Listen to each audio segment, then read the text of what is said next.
Perkenalkan, nama saya Linda Yanti dengan NIM 18020200029. Di sini saya akan mencoba menjelaskan tentang pembentukan prinsip-prinsip dan penetapan kebijakan akuntansi. Jadi, terdapat 3 tonggak sejarah perkembangan standar akuntansi di Indonesia. Yang pertama, pada tahun 1973, di mana pada saat itu untuk pertama kalinya IAE melakukan kodifikasi prinsip dan standar akuntansi yang berlaku di Indonesia. Yang kedua, pada tahun 1984, di mana pada saat itu Komite Prinsip Akuntansi Indonesia melakukan revisi secara mendasar terhadap Prinsip Akuntansi Indonesia 1973 dan mengkodifikasikannya dalam bentuk buku Prinsip Akuntansi Indonesia 1984 dengan tujuan untuk menyesuaikan kebijakan akuntansi dengan perkembangan dunia usaha. Yang ketiga, pada tahun 1994, di mana IAI kembali melakukan revisi secara total terhadap Prinsip Akuntansi Indonesia 1984 dan mengkodifikasikannya dalam buku Standar Akuntansi Keuangan per 1 Oktober 1994. Sejak tahun 1994, IAI memutuskan untuk melakukan harmonisasi dengan standar akuntansi internasional dalam pengembangan standarnya. Penetapan kebijakan akuntansi. Proses prosedur penyusunan SAK. Yang pertama, identifikasi isu untuk dikembangkan menjadi standar.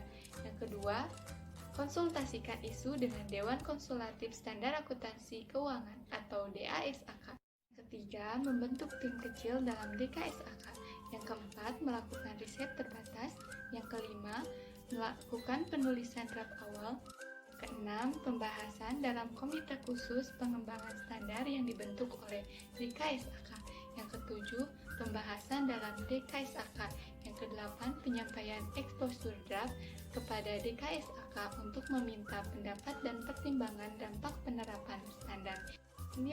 Peluncuran draft sebagai exposure draft dan pendistribusiannya. Ke-10. Public hearing. 11. Pembahasan tanggapan atas exposure draft dan masukan public hearing. 12. Limited hearing. 13. Persetujuan exposure draft PSAK menjadi PSAK.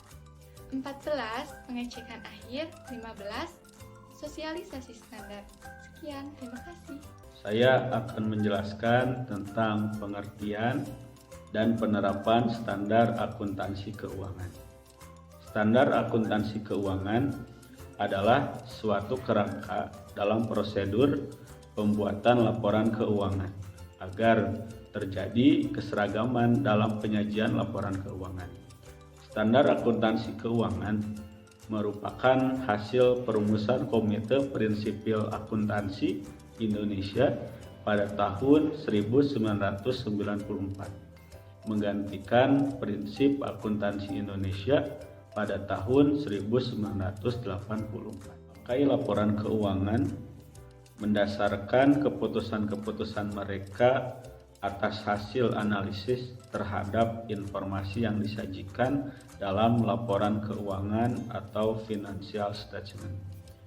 Informasi keuangan biasanya ditujukan untuk kepentingan umum berbagai para pemakai.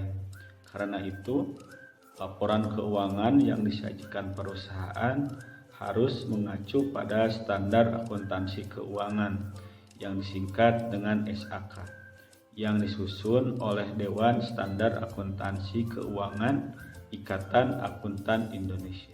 Standar akuntansi diperlukan untuk memudahkan penyusunan laporan keuangan, memudahkan auditor, serta memudahkan pembaca laporan keuangan untuk menginterpretasikan dan membandingkan laporan keuangan entitas yang berbeda. Di Indonesia, SAK yang diterapkan akan berdasarkan IFRS pada tahun 2012 mendatang. Kenalkan, nama saya Sally Nur Anissa dengan NIM 18020200055 dari kelas akuntansi B 2018. Di sini saya akan memaparkan perihal pengertian dan penggunaan SAK etap. SAK etap adalah standar akuntansi keuangan untuk entitas tanpa akuntabilitas publik yang dimaksudkan untuk digunakan oleh suatu entitas tanpa akuntabilitas publik, di mana entitas yang tidak memiliki akuntabilitas publiknya secara signifikan dan menerbitkan laporan keuangan dengan tujuan umum. General Purpose Financial Statement bagi pengguna eksternal. Contoh pengguna eksternal adalah pemilik yang tidak terlibat langsung dalam kegiatan pengelolaan usaha, kreditur, dan lembaga pemeringkat kredit. SAK etap juga bertujuan untuk menciptakan fleksibilitas dalam penerapannya dan diharapkan mampu memberikan kemudahan akses bagi entitas tanpa akuntabilitas publik kepada pendanaan dari perbankan. SAK etap merupakan SAK yang berdiri sendiri dan tidak mengacu kepada SAK umum. Sebagian besar menggunakan konsep biaya historis, mengatur transaksi yang telah dilakukan oleh entitas tanpa akuntabilitas publik, dan bentuk pengaturannya yang lebih sederhana dalam hal perlakuan akuntansi dan relatif tidak berubah selama beberapa tahun. Terima kasih. Standar akuntansi syariah adalah penyajian standar akuntansi keuangan syariah yang ditujukan untuk entitas yang melakukan transaksi syariah, baik entitas lembaga syariah maupun entitas lembaga non-syariah. Pengembangan standar akuntansi syariah dilakukan dengan mengikuti standar akuntansi keuangan umum, namun berbasis syariah dengan mengacu kepada Fatwa MUI. Berbeda dengan kerangka konseptual pelaporan keuangan SAK umum yang mengacu pada transaksi konvensional. Kerangka dasar penyusunan dan penyajian laporan keuangan syariah memberikan konsep dasar paradigma dan karakteristik transaksi syariah. Berdasarkan kerangka dasar penyusunan dan penyajian laporan keuangan syariah, transaksi syariah berasaskan pada prinsip 1. Persaudaraan, 2. Keadilan, 3. Kemaslahatan, 4. Keseimbangan, dan 5. Universal. Beberapa karakteristik transaksi syariah yang disebutkan dalam kerangka dasar penyusunan dan penyajian laporan keuangan syariah diantaranya yaitu tidak mengandung unsur riba, kezoliman, masyri, goror, dan tidak mengandung unsur haram.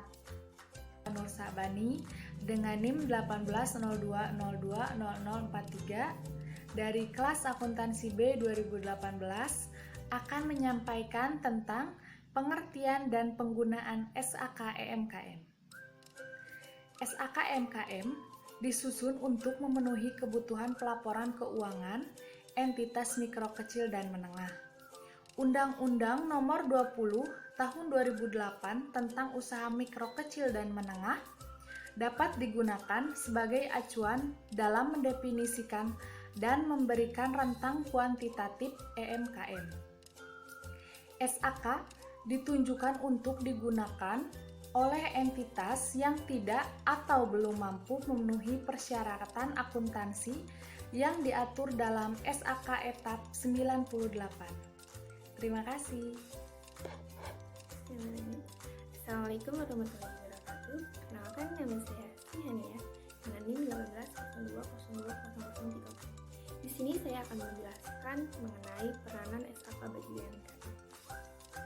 Sebelumnya saya akan memberikan sedikit pengertian apa itu dari SAK dan UMKM. SAK atau Standar Akuntansi Keuangan merupakan pernyataan standar akuntansi keuangan dan interpretasi standar akuntansi keuangan yang diterbitkan oleh Dewan Standar Ikatan Akuntansi Indonesia dan Dewan Standar Syariah Ikatan Akuntansi Indonesia, serta merupakan peraturan regulator bagi pasar modal untuk entitas yang berada di bawah pengawasannya. Adapun pengertian dari UMKM sendiri menurut Undang-Undang Nomor 20 Tahun 2008 ialah perusahaan kecil yang dimiliki dan dikelola oleh seseorang ataupun sekelompok kecil orang yang memiliki jumlah kekayaan dan pendapatan tertentu. Akuntansi yang memadai bagi pengusaha UMKM dapat digunakan sebagai persyaratan dalam pengajuan kredit, yang di dalamnya berupa laporan keuangan, laporan posisi keuangan, menghitung pajak, maupun mengevaluasi kinerja, dan banyak manfaat lainnya. Pelaksanaan pembukuan akuntansi untuk menyajikan laporan keuangan merupakan hal yang masih sulit bagi UMKM. Di antaranya karena adanya keterbatasan pengetahuan akuntansi, rumitnya proses akuntansi, dan anggapan bahwa laporan keuangan tidak begitu penting bagi UMKM hingga tidak adanya kecukupan dana untuk mempekerjakan akuntan maupun membeli software akuntansi yang dapat mempermudah kegiatan pembukuan akuntansi. Terkait kondisi tersebut, Dewan Standar Akuntansi Keuangan pada tahun 2009 telah menetapkan standar akuntansi untuk entitas tanpa akuntabilitas publik yang kemudian dikenal dengan SAK ETAP. SAK ETAP ini yang mulai efektif pada tanggal 1 Januari 2011 merupakan standar akuntansi yang penggunanya ditunjukkan untuk entitas usaha tanpa akuntabilitas publik seperti entitas usaha mikro, kecil, menengah atau UMKM ini. SAK ETAP lebih mudah dipahami karena tidak sekompleks dengan SAK umum. Kemudahan lain bagi UMKM selain adanya SAK ETAP ini dalam melakukan pembukuan akuntansi ialah banyaknya software akuntansi baik dari dalam negeri maupun luar negeri yang dirancang khusus untuk UMKM ini seperti Jahir dan Oracle. Kelak diharapkan UMKM mampu melaksanakan pembukuan akuntansi untuk menyajikan laporan keuangan yang lebih informatif sehingga mampu memberikan kemudahan bagi para investor maupun kreditur untuk memberikan bantuan pembiayaan bagi para pengusaha UMKM. Sekian.